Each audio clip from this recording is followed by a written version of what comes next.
Hello everyone, welcome to Full Grown Impressions. Today we're going to be taking a look at Paranautical Activity, which was released, I believe, back in February, like its first release, but we're on beta 1.4, I believe, right now, and they are working on 1.5. So this game is still in beta, but you can pick it up, I believe it is either $5.99 or $6.99 on Desura and a BMT Micro, which I've seen the developers, Travis and Mike, talk about that on Twitter all the time, but I'm not even sure what BMT Micro is, but I'll put a link to the Desura page and the Twitter accounts, I guess, of the developers in the description. But the developer team, I guess, name is Code Avarice, and this is Paranautical Activity. Now, I skipped the title screen.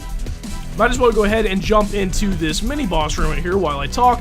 I skipped the title screen because every time I tried to start it while I was recording and press, play or whatever, it would just crash.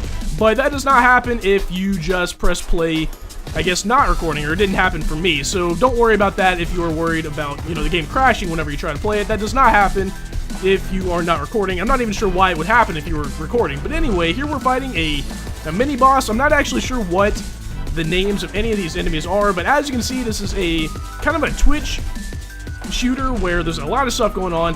Clearly voxel-based. Every time I shoot, I guess those are, I'm not sure the terminology, but I'm guessing voxels come off everywhere. And by the way, I'm starting off with the rocket launcher, I believe. Yeah, it's the rocket launcher. I was gonna say, I can't remember if it's the grenade launcher or the rocket launcher. The guns at the beginning of the game are completely randomized, and here's the M14, by the way. I'm not sure if I want to go with the M14 or the rocket launcher. I think I might as well go with the rocket launcher. Might as well. It's a rocket launcher, right? But at the beginning of the game, the weapons are randomized. So I could have started off with that M14, or I could have started off with the grenade launcher. I could have even started off with a crossbow, or I believe there's something called like Gilead's gun or something like that. I don't remember the name of it, if Gilead is even the right name or not.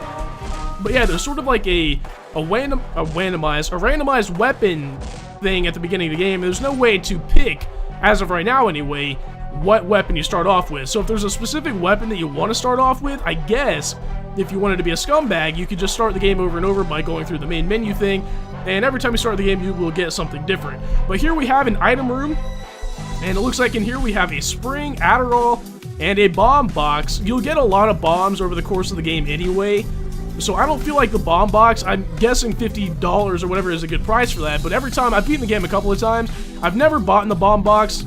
Is bought even a word? I've never bought the bomb box before, and I always end up with, 20, 30 bombs by the time I get to the final boss. And I don't have enough money for the spring, so we might as well, I should say, buy Adderall, which is a speed up, and you might guess that speed ups are a good thing to have in Paranautical Activity because of just how fast-paced the game is. Like, you've got to jump and dodge bullets or whatever these guys are shooting, and I'm not even sure, like I said, what the names of these things are. Just, they kind of remind me, I hate to say this because, nobody likes this game anymore, and it's not like I play it or anything, but it reminds me of like the lesser demons or the greater demons from RuneScape way back in the day. But yeah, early on in the game, it's pretty easy. Later on, of course, it's going to get harder. That just kind of makes sense.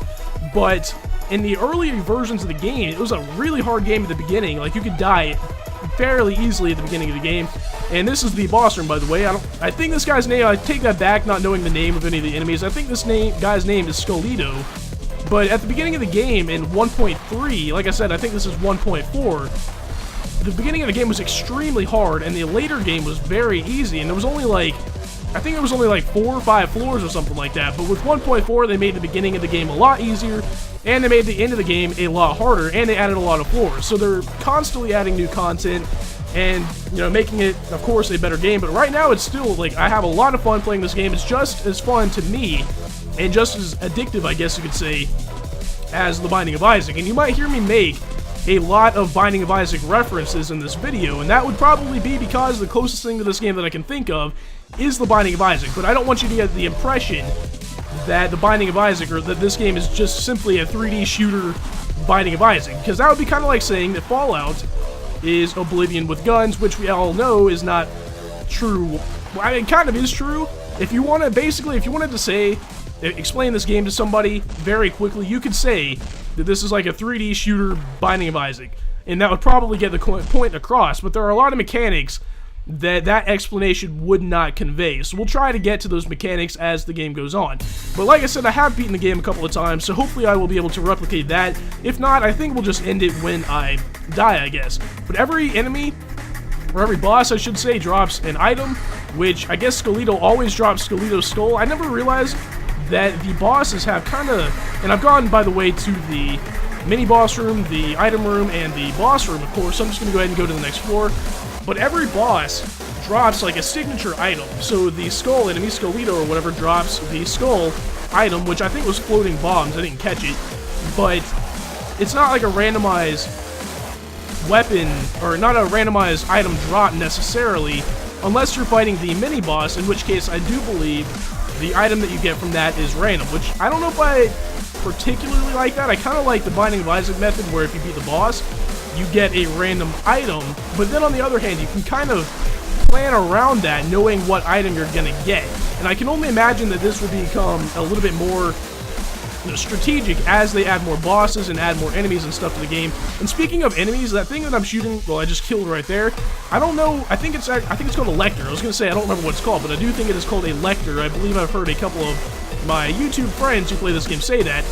But they shoot these white balls, and I'm just going to go ahead and go into the item room, or the weapon, the boss room, I should say here, and fight Dobie, I guess is his name, I think.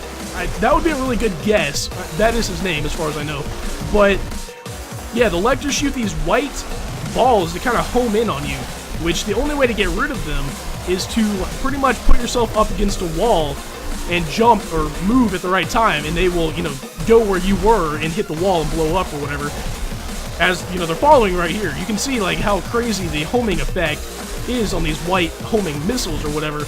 I don't know if I love that too much, because I think maybe, like, you should be able to either shoot them down, or, like, they dissipate after a certain amount of time, because as it stands, like, there are some kind of those homing projectiles later on in the game that are just like that are very hard to get off of you, and I don't even know how to get rid of them, that they're so hard. Like, there's a piranha bomb thing that I don't know how to get rid of, and I'm probably going to die here at the beginning.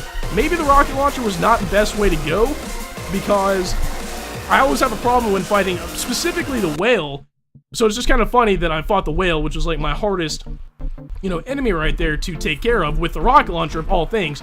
It's kind of hard because there is splash damage on the, well, I was going to say the rocket launcher, the grenade launcher, I mean, but now I'm using the grenade launcher, which also has splash damage, but the rocket launcher has, like, splash damage, where if you try and directly hit the whale, I've found that it also hurts you, and I'm not doing a too good of a job right here, you know, keeping the grenade launcher splash damage from hitting me.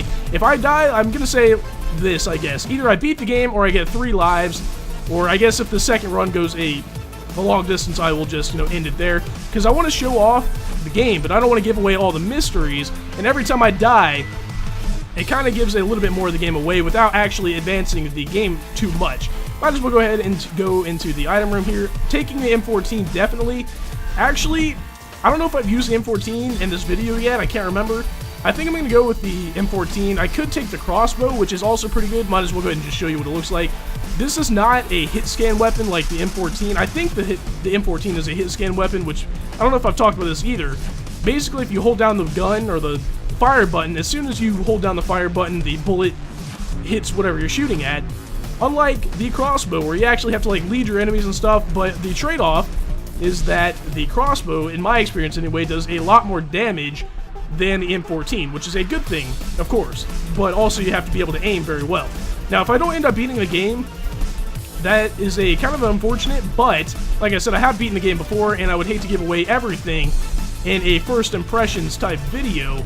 But if you guys want me to do like a let's play of this, which it doesn't look like I'm doing too well, like I would even be able to do a let's play of this, but believe it or not, this is like my second time ever talking and playing this game at the same time, which for a Twitch shooter, for me anyway, I don't think I have that skill in my repertoire yet. Like, it was a very easy, or not very easy, but it wasn't that hard for me to beat the game, you know, a couple of times after playing it.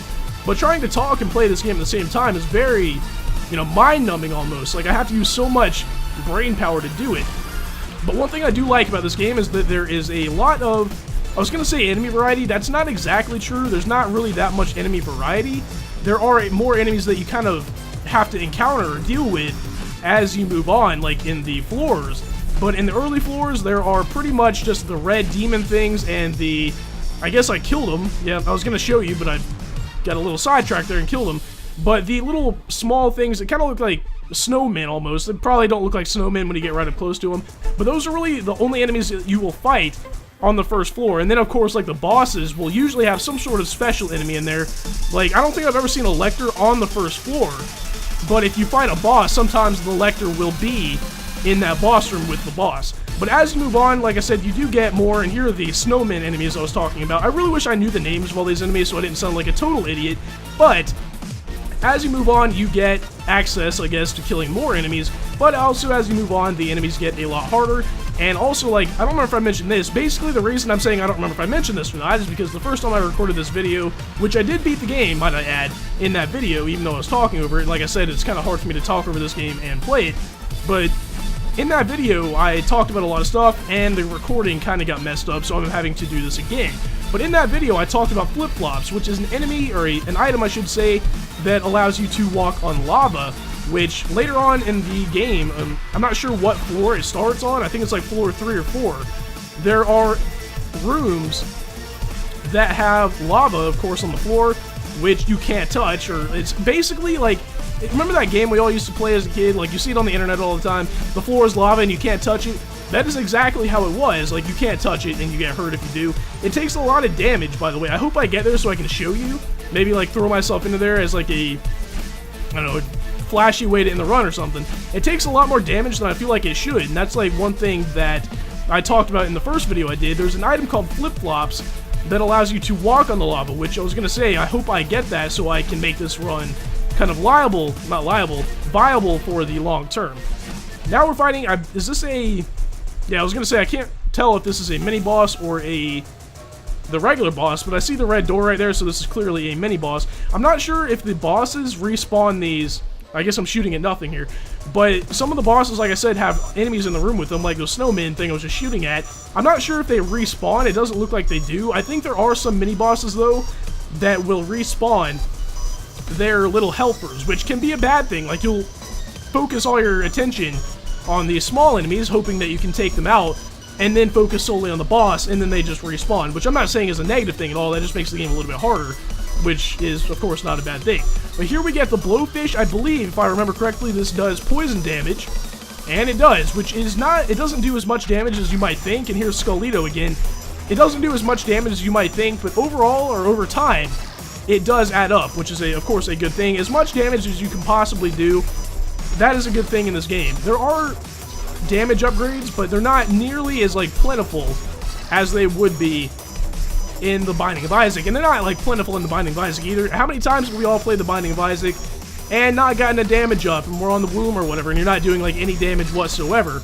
And there's spiders are on the floor kind of messing with me here. But there are, you know, damage ups just like The Binding of Isaac in this game.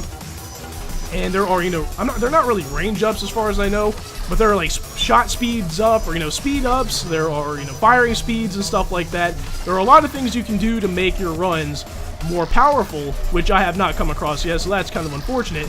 Wonder if we can just throw a bomb down here, and yeah, that's exactly what I wanted to have happen there. But there are a lot of ways you can make your runs a lot stronger, which of course is a good thing. The only thing is, I don't ever come across really good items, it seems like, on the first floor. No matter, like, what I fight in the mini-boss room, it seems like it's always, like, a horseshoe, which is more loot, I believe, or, you know, something else that doesn't exactly make me more powerful. Might as well go ahead and pick up Skullito's soul again. I went to the mini-boss room, and I went to the shop, and I've just beaten the boss. What is wrong with me? Beaten the boss. So I'm just going to go ahead and go to the next floor. I don't know if I mentioned this in the first run, but what I like to do on each floor is go to the shop, go to the mini-boss room, and then go to the final boss room, and that is pretty much my rotation. Like, there's not a whole lot of incentive to explore other than just, like, getting hearts and shields and, you know, money and stuff like that, which, of course, all is good stuff, but if you've gone to the mini-boss room and you've gone to the regular boss room and you've gone to the shop, you've probably unlocked, or you've probably obtained every important thing on that floor. There's not, like, basically what I'm trying to get down to is there's nothing like secret rooms or, you know, curse rooms or anything like that, which I believe they did say that they were going to add to the game later on. Here are those white balls, by the way. They just follow you until they hit a wall. or hit something else. But yeah, I think they did say on Twitter or something, maybe in an interview or a video I watched, that they were thinking about adding secret rooms and stuff like that, which I think would be a pretty cool addition, because as it stands for me anyway, I feel like it's not entirely necessary to beat the game, or to, you know, search. You can beat the game without it. Now, it looks like, I'm not sure exactly what direction, of course, the good stuff is in, you know, the boss room and stuff like that, but because, basically, it looks like we are at a dead end. Hopefully we can take care of this room so we can get going the other way and make our way to, like, the item rooms and stuff like that. If I had to pick one item that I want, it looks like the one thing you can tell before I get into that is if the door is closed, of course, there are still enemies in the room, and I believe there's an audio cue, like when you defeat all the enemies in the room, like a lock unlocking, but I'm not listening to the game right now, because you can only imagine, if it's hard for me to aim and talk at the same time in a Twitch shooter, how much the, like, I was gonna say dubstep, it's not really dubstep, but like the electronic music would add to that, you know, difficulty for me. But if I had to pick one item, I kind of want the rocket launcher back, now that I think I fought the whale already in this run, which I can't remember since I've never really done 2 runs. Of course, well, I've never done a run before in a video, but I've never done 2 runs, much less 1. So I can't remember if I fought the whale or not in this run that I'm on right now. But if I didn't, maybe I don't want the rocket launcher, because like I said, I have a tough time fighting the whale with the rocket launcher. But the rocket launcher, like on later floors, I found is a really good thing to have. But it looks like we are in another mini boss room, and the item shop, or the gift shop, I think is what they're called in this game anyway, is right there. I think the frogs or whatever those are, I think they blow up when you shoot them, or like when they get next to you. So there is a lot of kind of enemy variety, at least, like as far as like I can't even talk, strategy to take out the items, or the enemies I should say. It just seems like in the early floors there's not a lot of that in the regular rooms. Of course, we are in a mini-boss room, which is like what I said. In the mini-boss room, a lot of times they will have a lot of different enemies you won't see necessarily on like the first or second floor. But here we have, I think, Mega Bullets, and that is a damage up, which of course is a great thing, because I felt like we were kind of not doing that much damage, of course. Might as well go ahead and, well, there's that rocket launcher I was talking about. That's kind of a lucky thing that I picked that up. Might as well go ahead and buy the Adderall for a speed up, which, by the way, I don't think I mentioned this. You can't, or you don't have to, I should say, have to pay if a weapon that you could have started the game with, if it spawns in the item room, you don't have to pay for it, which I feel like I like that, but I'm not sure if they will keep that or not, because it kind of does seem a little bit cheap almost, because you can just get, if you start off with a bad gun like the grenade launcher, which supposedly, you know, Mike on Twitter always says how good the grenade launcher is, but, you know, me and a couple of YouTube friends, I don't think we really agree that the grenade launcher is a good thing.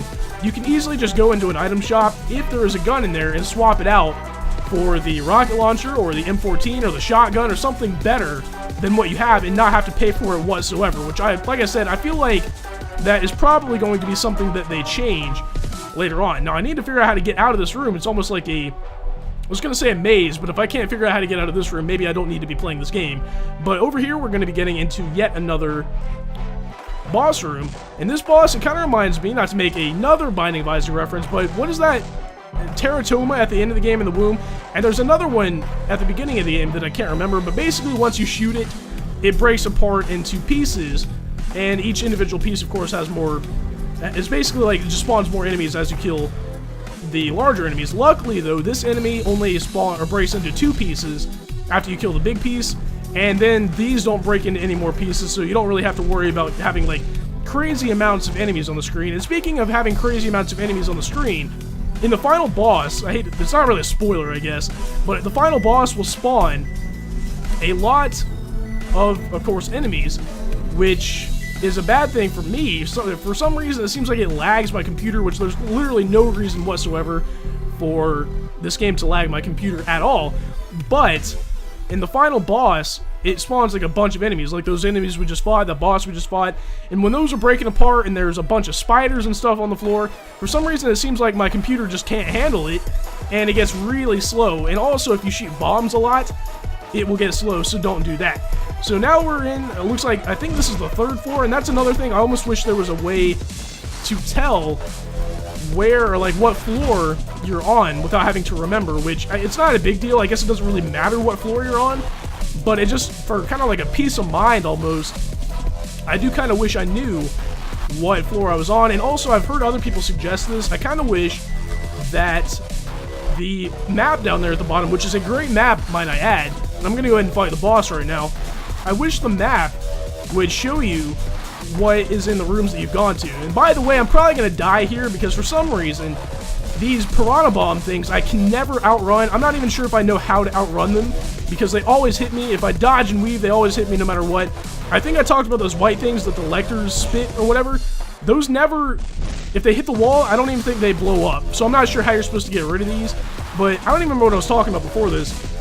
Oh yeah, I wish the map would show if there was like coins left on the floor or something like that in a room you've already gone to, or like shields or money or something like that, so you can tell what room you need to go back to. See, like, I have no idea how to get rid of these, and I've seen other people complain about this. Like, I'm sure there's a way to get out of here without taking damage, but every time I've beaten the game, I've just had to, like, tank hits from these things. Like, one thing I've seen is, like, you can, like, jump up like that and they'll just blow up on the door frame, but then they just kind of, like, come into the room with you.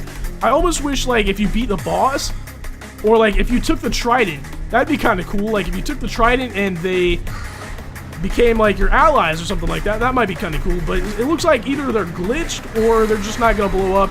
But you know what's going to happen is they're going to blow up at the most inopportune time and kill me, which is going to be terrible. But what I want to do is go back and find the mini-boss room. Hopefully we can get a good item out of there. Luckily, we do have a damage up on this rocket launcher, which I'm only assuming, you know, does actually increase the damage of the rocket launcher, because it seems like we're killing these, the red demon things, in a shorter amount of time than we were at the beginning, or when we first picked up the rocket launcher. That could just be me. Looks like they dropped a lot of shields down here too, which is always a good thing. And it also looks like the piranha bombs are gone. Oh, whoa, they're not gone, apparently. See, this is what I'm talking about. There's absolutely no way. I almost wish I could just, like, blow myself up on them so I don't have to worry about it later on. Because, like, what if I'm planning for, like, I only have 1 health left or something like that, and I've got a plan around that, and then here comes a piranha bomb around the corner that I gotta worry about. But speaking of worrying about things, I don't think we really have much to worry about. All I really want to do is go, it looks like the gift shop is right there as well, which is a really good placement because I can just go into the gift shop and the mini-boss room without having to worry about, you know, taking out another room. The only thing is with the rocket launcher, of course, if the enemy, is that thing seriously still following me? I can't believe this. The only thing with the rocket launcher, though, is sometimes you have to shoot it off of the roof or the floor or something like that, because it can be kind of hard to aim at an enemy just floating in the air, you know, willy-nilly or whatever. I think I might as well go ahead and take...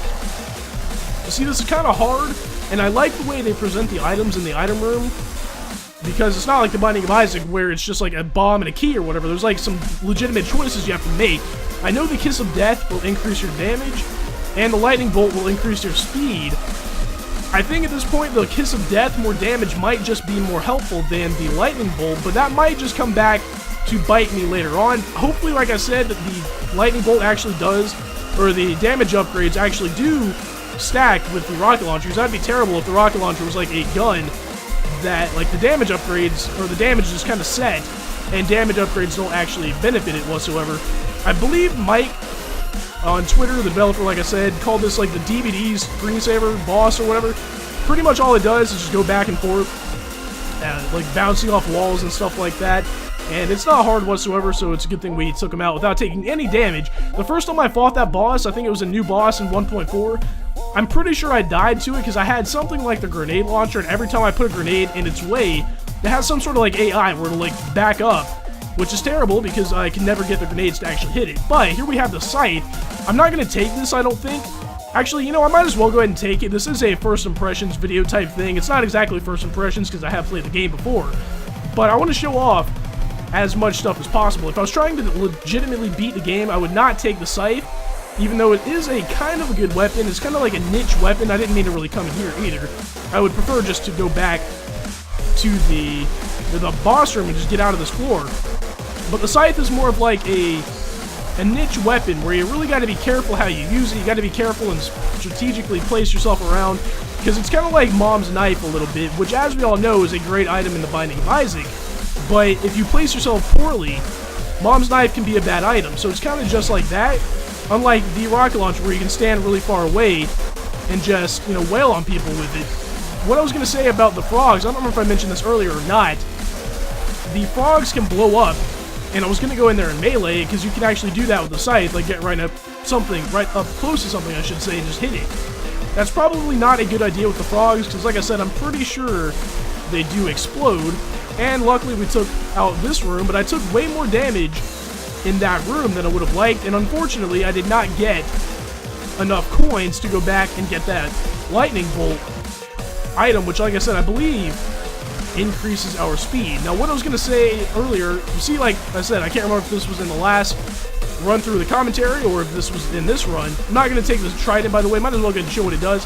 It's just like the scythe, except it doesn't come back to you, so I'm not going to take it. But if you have the trident and magnet, then it can be a really good item. But it's kind of a cool segue right there, because what I was going to talk about was actually magnet.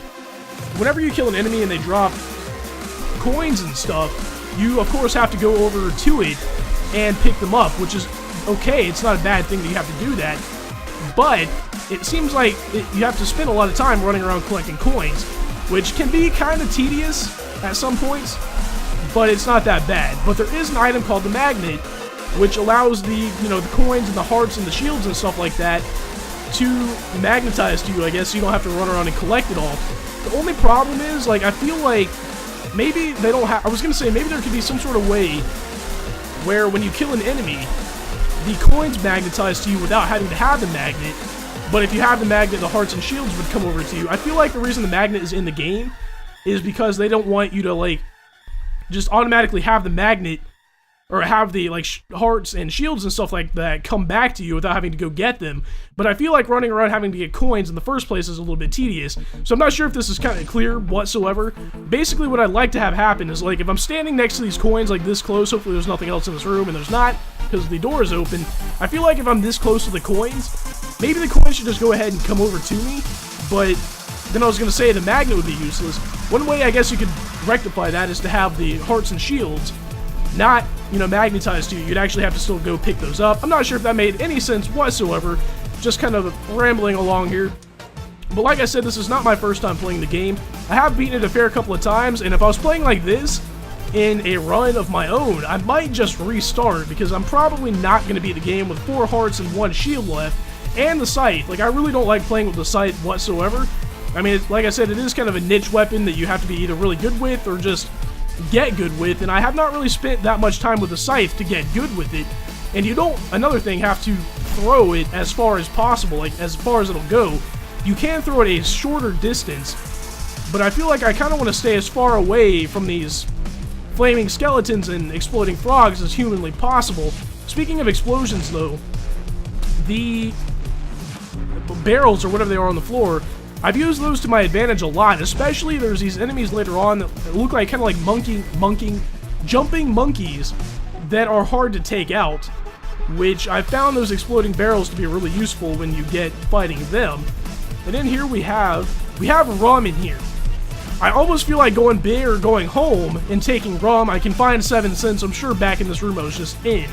Rum increases your damage, like, a lot, but it also reduces your health by 3, I believe. So we're going to have 3 health and 2 shields, which, I love how I have exactly 250 coins. I'm going to go ahead and take this, and like I said, I would never do this in a real run. I just want to go ahead and show you, okay, this is the worst possible room to have after taking all that, because I'm pretty sure these would have died in one hit with a scythe anyway.